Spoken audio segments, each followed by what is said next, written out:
आप आजमगढ़ से हैं ना? जी सर।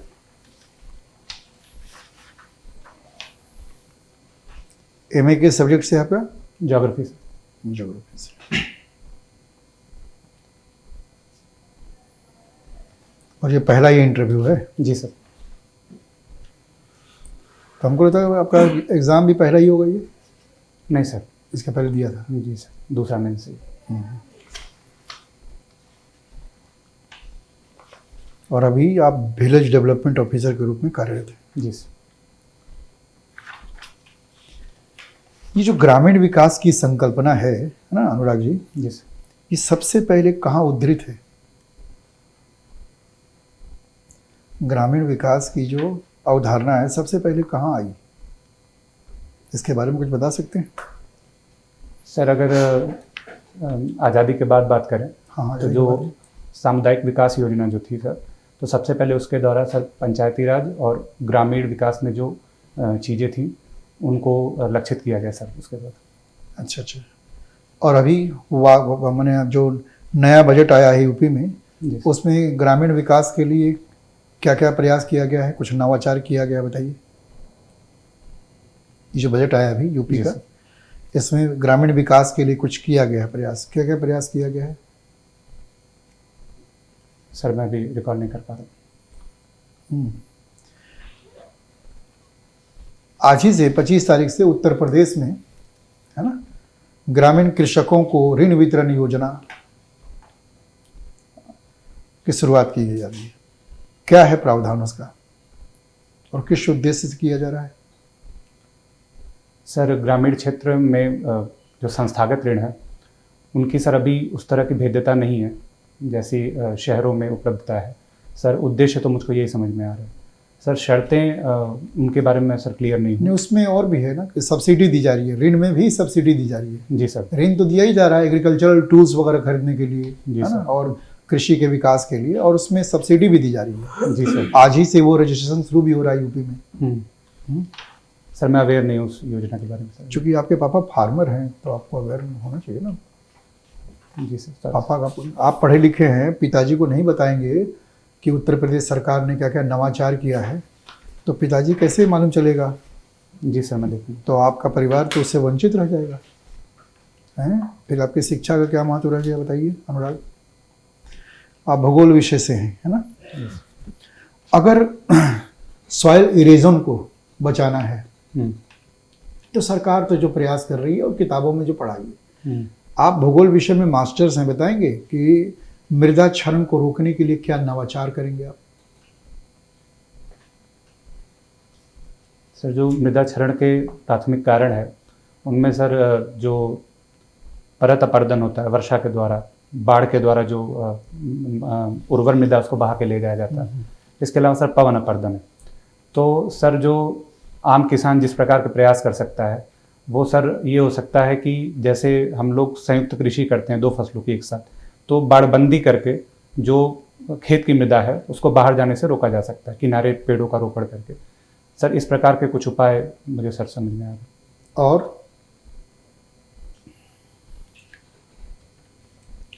क्रॉप रोटेशन नहीं करेंगे? जी सर, क्रॉप रोटेशन भी एक तरीका है कि जब खेतों में कोई न कोई फसल या पौधे उगे रहेंगे तो उसकी जड़ें हैं मिट्टी को पकड़ के रखती हैं। जी सर। खाली मौसम में सर कोई ऐसे दलहनी फसल जो हमारे यहाँ बोई जाती है।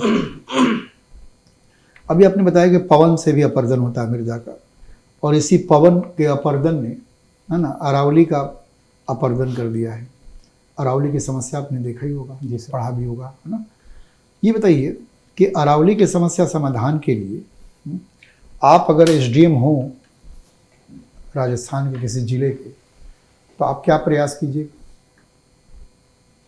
सर सबसे पहले तो जो खनन संबंधी अवैध खनन संबंधी कोई अगर ऐसा कुछ चल रहा है क्षेत्र में तो सर उसके रोकथाम के लिए उपाय किया जा सकता है। केवल अवैध खनन को ही आप टारगेट कीजिएगा कि जो खनन है उसको आप अभी रुकवाने का प्रयास कीजिएगा वहाँ? नहीं सर, अगर नीतिगत खनन हो रहा है तो उसको सर बाधित करना तो सर बहुत सारी और चीज़ों से बाधित हो सकती हैं। नियमों के तहत अगर खनन हो रहा है, सरकार की अनुमति उसको है, तो सर उसको रोकना तो सर जुरिस्डिक्शन में नहीं होना चाहिए। जो अवैध तरह से खनन है उस अनुमति के दुरुपयोग के द्वारा सर उसको रोकना। आपके देश के सर्वोच्च न्यायालय ने क्या अनुमति दिया है पता ना आपको? कि जो 100 मीटर के ऊपर है केवल उसी को अरावली माना जाएगा, बाकी जगहों पर खनन की स्वीकृति दी गई। बहुत कम जगह पर ही अरावली 100 मीटर से ऊपर है। इसका मतलब है कि खुद सर्वोच्च न्यायालय को इसका संज्ञान नहीं है कि अरावली पर्वत की समस्या क्या है, और 100 मीटर के नीचे के अरावली के खनन की उन्होंने इजाज़त दे दी है। खुद पर्यावरणविदों ने कहा है कि अगर इस तरह से सर्वोच्च न्यायालय का फैसला आएगा तो जो खनन माफिया हैं वो तो पूरा अरावली खोद बैठेंगे, क्योंकि 100 मीटर के नीचे है ना उनको इजाज़त मिल जाएगी, तो नहीं लगता कि पूरा का पूरा क्षरण कर देंगे। और ऐसा आपने कहा कि नहीं हम उसको रोकेंगे नहीं, क्या ऐसा कोई विकास करना चाहेंगे जो पर्यावरण को ही खत्म कर, मतलब पर्यावरण के अस्तित्व के लिए खतरा उत्पन्न हो जाए? नहीं सर, ऐसे विकास के पक्षधर तो नहीं हो सकते हैं जो वहाँ के पर्यावरण को ही समाप्त कर दे। लेकिन सर अगर किसी नियम के परिप्रेक्ष्य में सर्वोच्च न्यायालय की कोई गाइडलाइन आती है या कोई निर्णय आता ये तो आई गाइडलाइन, तो सर ऐसे में आपको लग रहा है कि ये जो सर्वोच्च न्यायालय का फैसला था केवल इसलिए कि सर्वोच्च न्यायालय का फैसला आप उसके विरुद्ध कुछ बोलना नहीं चाह रहे, कि क्या आप मास्टर्स किए हुए ज्योग्राफी में आपको नहीं लगता कि सर्वोच्च न्यायालय का फैसला ही आप पर मैंने क्या बोलेगा अपरिपक्व फैसला है? सर इस बारे में सर मैं अपने उच्च अधिकारी से मार्गदर्शन सर जरूर लेना चाहूँगा कि चर्चा करके प्रॉपर थ्रू चैनल मैं सर इसकी चर्चा चाहूँगा, इसके बाद कोई निर्णय मैं उस पर लेना चाहूँगा। सर क्या निर्णय लेंगे सर? जैसा कोई ऐसा निर्णय बताइए जो अभी तक हो रहा है, उसके अलावा कोई निर्णय बता दीजिए जो आप करना चाहेंगे वहाँ। अरावली ग्रिल्ड बेल्ट बनाया जा चुका है, उस पर काम चल रहा है ना, इलीगल माइनिंग को कंट्रोल कर लिया गया है, और आप क्या कहेंगे? क्या नवाचार करेंगे कि अरावली का अपरदन रुक जाए? सर मुझे लग रहा है प्रॉपर चैनल के अलावा मैं कोई विकल्प और नहीं सोच पा रहा हूँ। विकल्प नहीं हो रहा है। चलिए ये बताइए कि अभी वर्तमान समय में आपने देखा होगा कि हमारे देश के प्रधानमंत्री जो हैं अब इजराइल की यात्रा पर। जी। इजराइल एक ऐसा देश जो पिछले कुछ वर्षों से है ना युद्ध की विभीषिका से जूझ रहा है, फिर भी इजराइल की जनता में प्रधानमंत्री मोदी के आगमन के है ना लिए बड़ा उत्साह देखने को मिल रहा है। जी, वो वेलकम कर रहे हैं मोदी जी का। क्या संभावना देख रही है वहाँ की जनता, क्या संभावना देखती है मोदी जी से? सर इजराइल वो कंट्री है जिसने भारत को हर समय, चाहे युद्ध हो गए या रक्षा सहयोग हो गया, उसमें भारत का साथ निभाया है। इनफैक्ट अमेरिकी दबाव के बाद भी रक्षा आपूर्तियों में भारत की सहायता की। सर मुझे लगता है कि इजराइल भारत के जो संबंध हैं उसको बहुत इंतजाम से देखती है वहाँ की जनता, और हमारे लिए भी ये संबंध रक्षा भागीदारी की दृष्टि से बहुत अहम है सर। और सर अनेक क्षेत्रों में हम सहयोग लेकर भारत के विकास में उनका साथ लेकर सर कुछ नवाचार में आगे बढ़ सकते हैं। जैसे सर कृषि क्षेत्र में जो उनके तरीके हैं उनको हम लोग अपने यहाँ अपना सकते हैं। फिर जो वो वाटर जिस तरह से। कहाँ तक यात्रा प्रधानमंत्री की? जी सर, कल तक भारत में के प्रधानमंत्री की यात्रा किस देश में हो रही थी? अभी तो हमारे प्रधानमंत्री बाहर ही चल रहे हैं। जी सर। तो कल तक यात्रा कहाँ थी? सर मैं इजराइल यात्रा ही रिकॉल कर पा रहा हूँ। और कहीं नहीं गए? आज का अखबार पढ़ा आपने? आज के अखबार में सर इजराइल यात्रा के बारे में था। और सर मुझे याद नहीं आता यार। अभी जो है ईरान चाइना से वो खरीद रहा है सुपरसोनिक है ना एंटीशिप में वो मिसाइल। जी सर। कौन सा मिसाइल खरीद रहा है? आज के अखबार में है। जी सर, आज के अखबार में था कि सुपरसोनिक मिसाइल खरीदा। मिसाइल का नाम सर मुझे नहीं याद आ रहा है, लेकिन मैंने आर्टिकल पढ़ा था। सर जिस तरह से ईरान पे अमेरिका का दबाव लगातार बढ़ रहा है, तो ऐसे में भारत के लिए ये हमेशा चुनौती रहता है कि चाइना, ईरान और जो पाकिस्तान धुरी है इसको बनने से रोके। तो सर इस संदर्भ में भारत के लिए ये सकारात्मक खबर तो नहीं है कि वो उसकी रक्षा भागीदारी चाइना के साथ बढ़ रही है। तो ईरान को भारत से क्या, मैंने भारत को ईरान से क्या खतरा है? भारत ईरान के संबंध तो अच्छे हैं। सर भारत ईरान के संबंध अच्छे हैं, लेकिन जो बाह्य दबाव या जिस तरह की परिस्थितियां बन रही हैं, भारत हाल में बजट में हमने देखा कि जो चाबहार बंदरगाह उसको एलोकेशन भी नहीं किया गया। तो कहीं ना कहीं सर भारत उस तरह से बैक नहीं कर पा रहा है ईरान को अपने संबंधों में। तो यही कारण है सर कि ईरान अपने साथ ही खास करके दक्षिणी एशिया में सर चीन को लेके कुछ कदम आगे बढ़ता हुआ दिख रहा है। अच्छा, एक सिचुएशन है ना अनुराग जी कि आप एसडीएम बना दिए गए, ठीक है ना, और किसी शहर में आप जब एसडीएम के पद पर आप है ना नियुक्त हैं, सुबह आप चाय पी रहे हैं, अखबार पढ़ रहे हैं, तभी आपके पास खबर आती है कि नहीं आपके शहर के किसी बड़े मॉल में आग लग गई है, अफरा तफरी का माहौल। आप तुरंत चाय रख करके कपड़े पहन करके ड्राइवर को कहते हैं चलो, और जब गाड़ी में बैठे ही तब अचानक फिर फ़ोन आया कि आपके ही शहर में सुबह सुबह एक बस जो बच्चों को स्कूल ले जा रही थी, स्कूल बस दुर्घटनाग्रस्त हो गया और कई बच्चे उसमें हताहत हुए, सड़क जाम हो गई है, अभिभावक भी उसमें परेशान। आप भी, आपके दिमाग में वो बात अभी कुरौंध ही रहा था कि फिर एक अचानक लगातार फ़ोन आ रहा था। जब आपने उसको पिक किया तो मालूम चला कि पड़ोस के किसी अस्पताल में एक नवजात शिशु की मृत्यु हो गई है जन्म के समय, और उसके अभिभावक और परिजन जो है ना वो डॉक्टर और स्वास्थ्यकर्मियों पर हमला बोल दिए। चूँकि तीनों आप घटना आपके है ना क्षेत्र में है, कैसे कैसे और कहाँ से शुरू कीजिएगा, आप कैसे नियंत्रित कीजिएगा उन घटनाओं को? सर जिस तरह की ये घटनाएं हैं इस प्रकृति में जो सबसे ज़्यादा हानि होने की संभावना है वो सर पहली जो घटना है जिसमें आग लगी है सर, उसमें अभी घटना को संभाले जाने की ज़्यादा संभावनाएं हैं इनफैक्ट दूसरी घटना की। तो सर वहाँ पे प्राथमिक रूप से पहुँचना सबसे पहले तय किया जाएगा। बाकी जो दो स्थितियाँ नज़र आ रही हैं जिसमें तीसरी स्थिति जहाँ पे एक पक्ष लॉ एंड ऑर्डर को अपने हाथ में ले रहा है, उस परिस्थिति में सर कोई स्थानापन्न को भेजकर उस परिस्थिति पे काबू किया जा सकता है। और सर जो दूसरी परिस्थिति है वो परिस्थिति भी सर बहुत संवेदनशील है कि बच्चों का एक्सीडेंट हो गया है और उनको अगर अस्पताल पहुँचाया गया तो कुछ लोगों की जान वहाँ भी बच सकती है। तो सर वहाँ भी जल्द से जल्द चिकित्सीय सुविधा पहुँचाने का प्रयत्न मैं करूँगा। सर दूसरी प्रायिकता पे सर वो रहेगा, लेकिन सबसे पहली प्रायिकता जहाँ आग लगी है वहाँ भगदड़ से व्यापक जनहानि होने की संभावना है, इसलिए सर मैं वहाँ पे प्रेफर करूँगा। अनुराग ये बताइए कि सुबह सुबह कौन सा मॉल खुला रहता है? सर सुबह 10-11 बजे कंसीडर कर रहा था। नहीं, तो मैंने बोला सुबह सुबह आप सुबह 10 बजे उठते हैं? नहीं सर।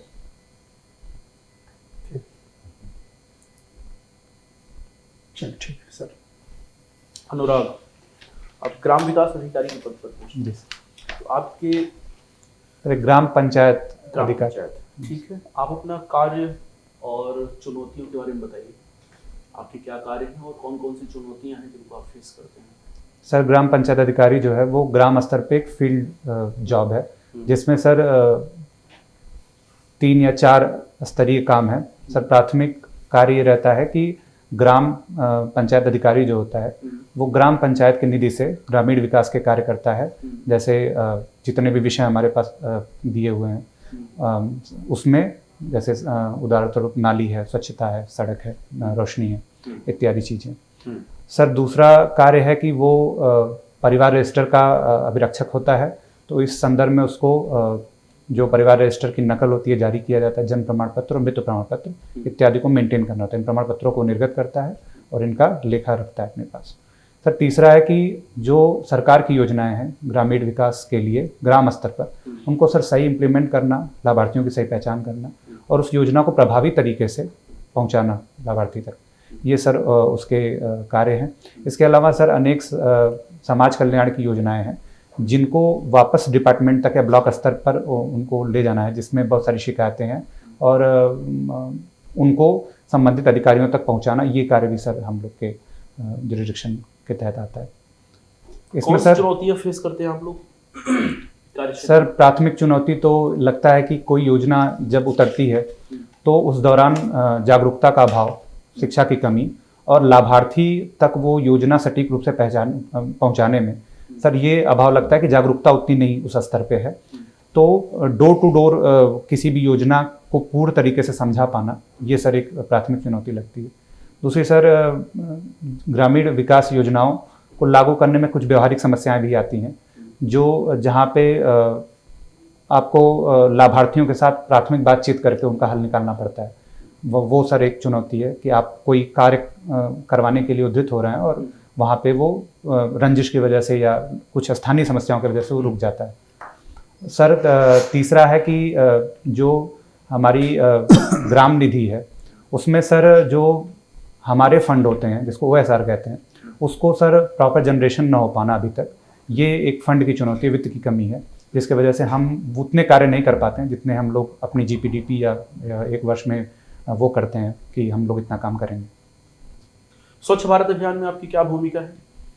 स्वच्छ भारत अभियान में सर जैसे solid and liquid waste management जो होता है उसमें सर स्वच्छता के संदर्भ में जितने भी काम है उसमें स्वच्छ जल की आपूर्ति घर को करना, उनकी नाली की व्यवस्था करना, सॉकपिट निर्माण इत्यादि में सर जैसे जहाँ भी ये ग्राम पंचायत या मीटिंग में जो ये निर्णय होता है कि ये मांग उठती है कि यहाँ पे ये चीज़ का निर्माण होना चाहिए, तो SLWM से संबंधित जितने भी निर्माण कार्य हैं उनको सर प्राथमिक स्तर पर ला उसको संपन्न कराया जाता है ग्राम निधि के द्वारा।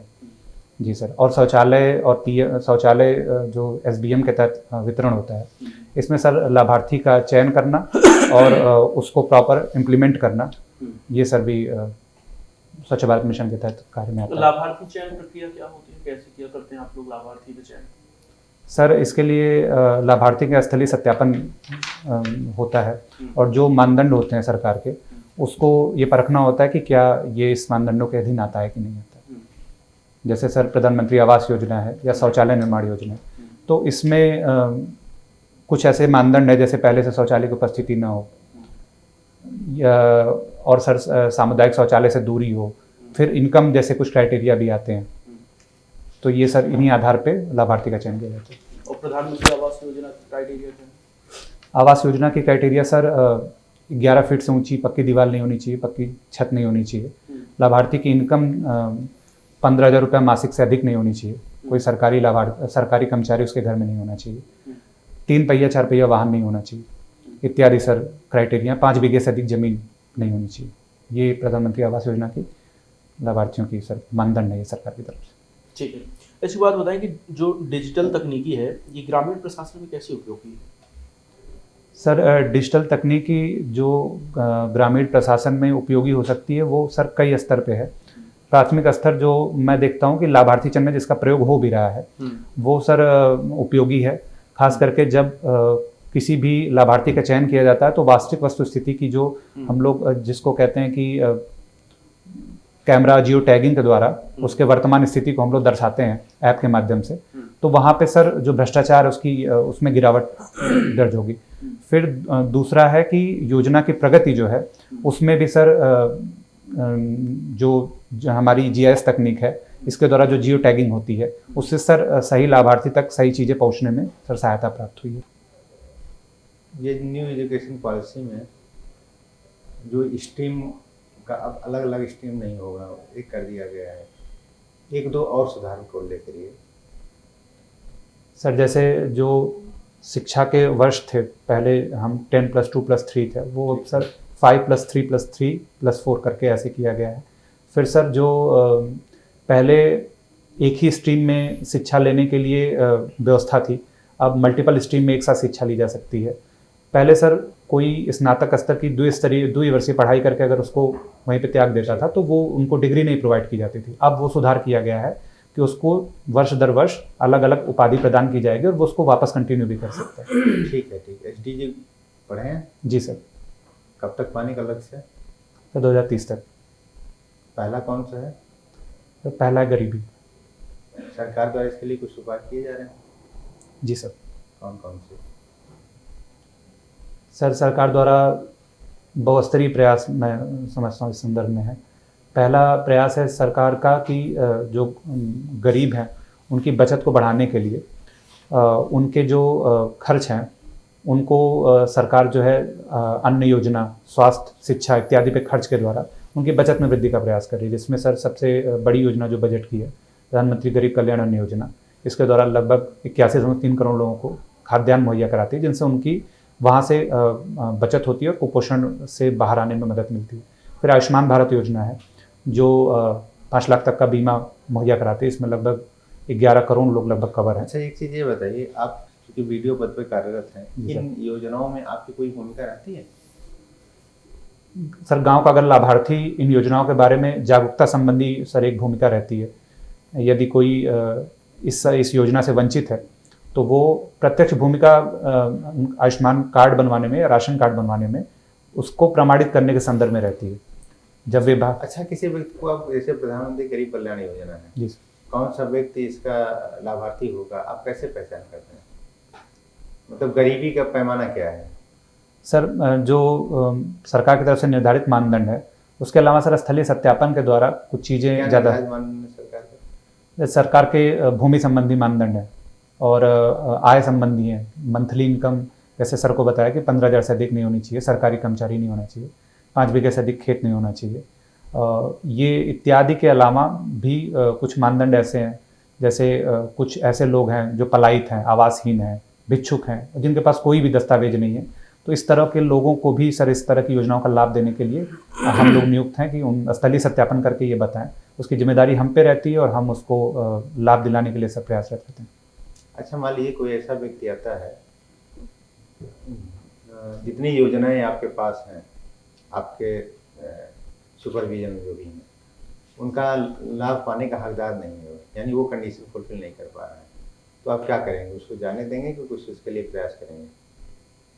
सर, ऐसा तो बहुधा होता है कि जो गैर लाभार्थी हैं वो निवेदन करते हैं अपनी कम आय या गरीबी को दर्शा के, लेकिन सर उसको हम लोग कभी भी इंटरटेन नहीं करते हैं, बल्कि उनको बेहतर विकल्पों के बारे में अवेयर करते हैं कि इस तरह की योजनाएं और चल रही हैं जिसका लाभ आप ले सकते हैं। जैसे उदाहरण स्वरूप मुझसे अगर कोई गैर लाभार्थी आता है इस तरह का लाभ लेने, तो मैं उसको अल्टरनेट उपाय सुझाता हूँ, जैसे NRLM है और PM सूर्य घर जैसी योजना है। अच्छा, अभी भारत और बांग्लादेश के संबंध को कैसे समझ रहे हैं आप? संबंध बेहतर हुआ है, ये यथावत है जैसे गवर्नमेंट के समय में था? सर, निश्चित रूप से जब वहाँ पे शेख हसीना जी का शासन था तो संबंध ज़्यादा प्रगाढ़ थे। बीच में छात्र आंदोलन और मोहम्मद यूनुस की जो अस्थायी सरकार थी, उस दौरान वहाँ पे कट्टरपंथी तत्वों का प्रभाव बढ़ा। सरकार के तरफ से जो निर्धारित मंत्री थे उन्होंने भी कुछ ऐसी बयानबाजियाँ की जिससे सर संबंधों पर प्रभाव पड़ने की उम्मीद थी, लेकिन भारत की जो पॉलिसी है इस संदर्भ में वो सर पूरी तरह शांत थी, जिसका